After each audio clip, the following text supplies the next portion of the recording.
Startup का मतलब ये तो नहीं है कि हर किसी के पास $1 बिलियन का काम हो रहा है और 2000 लोग काम करें, जरूरी नहीं है। 5 लोगों को भी अगर मैं रोजगार देता हूं तो मेरा स्टार्टअप मेरे देश को आगे बढ़ा रहा है।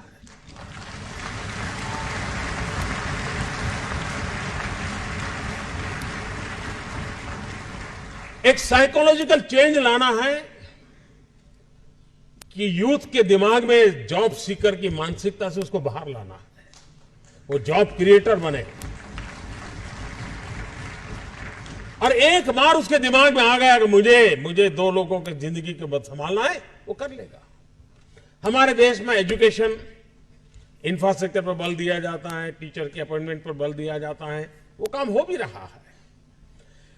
लेकिन समय की मांग है क्वालिटी एजुकेशन की। गरीब से गरीब, दूर सुदूर जंगलों में रहने वाला व्यक्ति हो, पहाड़ों में रहने वाला व्यक्ति हो, मैं ऐसे कैसे चीजों को खोज के निकालूं कि उसी क्वालिटी का एजुकेशन जो अमीर घराने के बच्चों को मिलता है, उस टेक्नोलॉजी के द्वारा गरीब से गरीब तक मैं कैसे पहुंचाऊं। और देश तब बदलेगा कि हम समाज के आखिरी इंसान को इस सुविधाओं से लाभान्वित करके उसकी जिंदगी बदलने का अवसर दे। हमें उसको फीड करने की जरूरत नहीं पड़ेगी। अगर उसको क्वालिटी एजुकेशन मिलता है तो वहां भी ऐसे स्पार्क वाले बच्चे होंगे जो उठ करके खड़े हो जाएंगे और दुनिया बदल देंगे।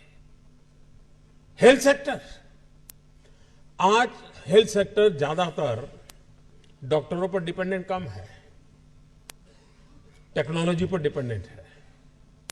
डॉक्टर भी खुद टेक्नोलॉजी पर डिपेंडेंट है। मशीन तय करता है कि तुम्हें क्या तकलीफ है, फिर डॉक्टर कहता है ठीक है, मैं किताब देख कर ले लो।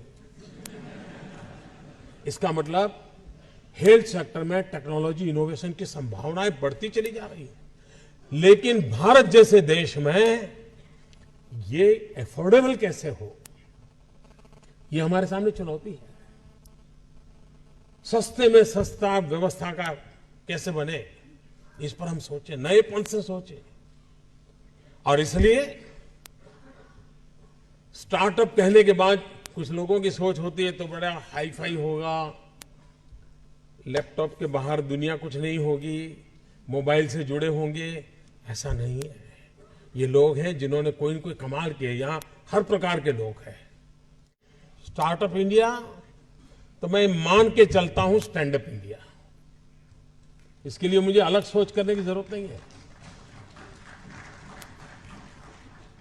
जिस देश के पास 800 मिलियन 35 से कम आयु के नौजवान हो, जिस देश के नौजवानों के पास टैलेंट हो, हाथ में हुनर हो, अपरंपार सपने हो और पूरी दुनिया में अवकाश ही अवकाश हो, क्या नहीं हो सकता है।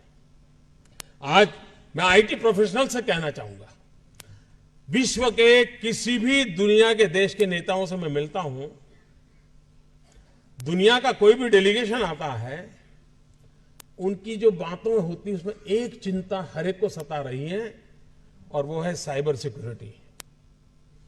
हर कोई परेशान है साइबर सिक्योरिटी को लेकर के। क्या भारत साइबर सिक्योरिटी प्रोवाइडर के रूप में अथॉरिटी बन सकता है? एक बार हिंदुस्तान का ब्रांड का साइबर सिक्योरिटी का सॉफ्टवेयर मिल गया, अब दुनिया की कोई ताकत उसको हिला नहीं सकती। ये कर सकते हैं क्या? मानव जात के लिए चुनौतियां आवश्यक हैं, क्योंकि सरफरे लोग तो हैं जो तबाही करने पर तुले हुए हैं। लेकिन हम मानवता को बचा भी तो सकते हैं। हमारे पास इस प्रकार के लोग हैं। और ये भी सही है, भारत के पास मिलियंस ऑफ मिलियन प्रॉब्लम है, कोई इनकार नहीं कर सकता है। लेकिन एट द सेम टाइम मुझे इस बात का भरोसा भी है कि बिलियंस ऑफ बिलियन माइंड भी है। अगर मिलियन प्रॉब्लम है तो बिलियन माइंड भी तो हमारे देश में है। हर स्टार्टअप के पीछे कोई न कोई समस्या के समाधान का इरादा रहना चाहिए। और जब किसी स्टार्टअप के पास समस्या के समाधान का इरादा होगा तो उसकी संतोष का लेवल भी कहीं कुछ और होगा जी। जब किसी की जिंदगी में बदलाव लाता है तो उसको एक सेटिस्फेक्शन मिलता है।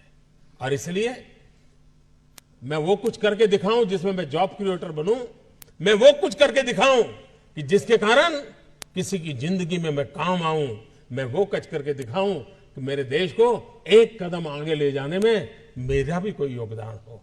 इतना भी अगर सपना लेकर के हम चलते हैं, हम बहुत कुछ कर सकते हैं।